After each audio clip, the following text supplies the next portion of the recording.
Kasama na po natin ngayon si Calando Marquez, ang presidente po ng LTOP. Ganun rin po kasama natin ang Vice President ng LTOP na si Karine. At nandito rin po si Sir Lawrence, ang Regional President naman po sa Region 4. Magandang araw po sa inyo. Magandang araw po. Unang-una ho, kahit gusto namin ho pasalamatan ng ating Governor Chavit. Unang-una, napakaganda ho yung ipinamumukha niya ngayon sa amin sa transportasyon na yung tiwala. Yun ho lang yung guarantee. Biro mo, wala kang down payment, wala kang interest, rent to own. Guarantor lang, pagmumukha lang yung gusto niya. Na kailangan dito, kung ano yung nakuha niya sa Korea, sa iba't ibang bansa, ito ngayon ho yung ginagawa niya sa amin. Pero ngayon, meron na kayong idea kung ilang years ang plano niyong i-propose na para sa pagbayad? Tama, Sir Tony. Ang aming proposal na aming ipapainal dito sa aming mga grupo, kailangan ho 3 to 5 years. Kailangan nakabayad na po kami. Na bagamat yung programa na sinusundan natin sa gobyerno na 7 years, dahil dito po ang gagamitin na natin yun, yung 7 years na sinasabi ko, ay mayroon kang pangkarga na krudo na operator kami, pero mayroon pa kaming isang operator namin, yung gasolinahan. Dahil doon kami magbabayad ng krudo. So ngayon, wala na kami noon. Yung aming pang-krudo, panghulog na namin.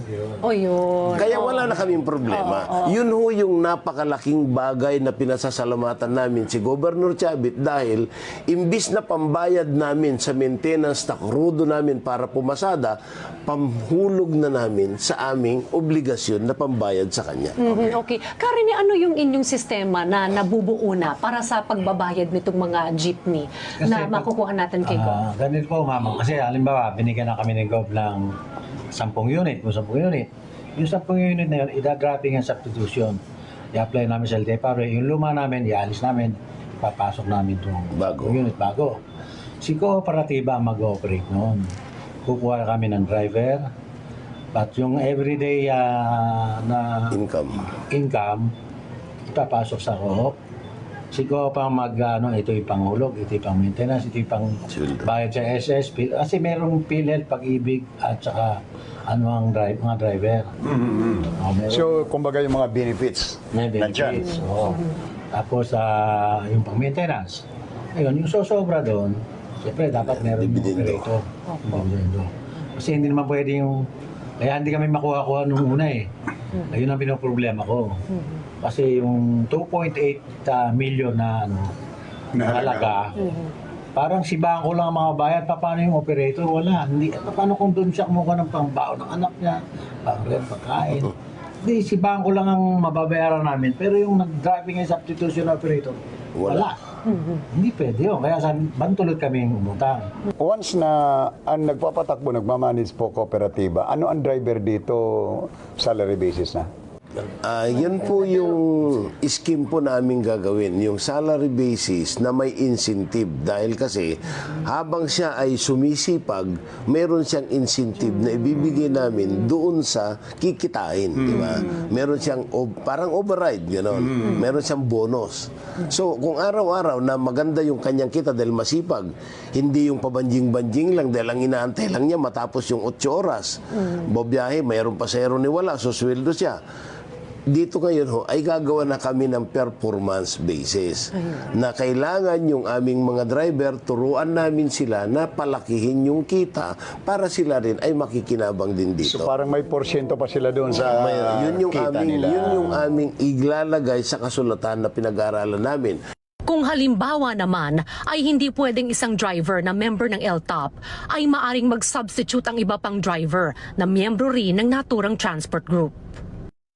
Doon naman po sa inyong sinasakupan po, Ka Lawrence, sa Region 4, ano na po ang mga preparasyon paghahanda po niyo sa transition na po ito dahil nga po e-vehicle din po itong gagamitin po natin, powered by solar. Ano po ang mga preparasyon po, marami na po kaming pinaghahandaan, kagaya po ng aming terminal, garage, yung mga yun. Kasi kailangan po na magkaroon kami ng ganon, gawa ng pag-implement po doon sa fleet management system. Doon sa fleet management system, ang magmamanage po doon ay yung corporation doon sa ruta. Yung mga ganun po, ma'am. Tapos po, doon sa sinabi ni Governor Chavit kanina, siguradong marami ang magkaka-interest. Marami ang mag-interest na magkaroon ng units na modernized na e-jeep. Yun po ang inaantay namin kasi sa tunay, ma'am, doon sa lumalabas na mga presyo na galing sa mga bangko, sa nakikita namin, talagang hirap po kami. Ngayon, masyadong mataas. Ngayon, nagkaroon po kami ng ganitong programa sa pamimigay ng ni Governor. Matutuwa ho ang mga kasamahan namin doon sa Region 4A. Maaring dadami na po ngayon ang magkaka-interest sa modernization. Bagamat marami ang mga benefits ng electric vehicle sa kalikasan, isa sa mga pangamba ng karamihan ay ang lakas ng hatak ng makina nito. Kaya naman upang masiguro na hindi magiging banta ito sa biyahe ng mga commuter, Kagaya ng sinabi ni Governor kanina, meron po siyang gagawin na parang i-analyze yung ruta na tatakbuhan ng isang unit. Kung anong klaseng motor ang kailangan. Klaseng motor ang ilalagay po doon. Kung class 3, kailangan po mas malaki po ang battery na gagamitin. I see. Motor. Mas malaking motor. Para hindi hirap.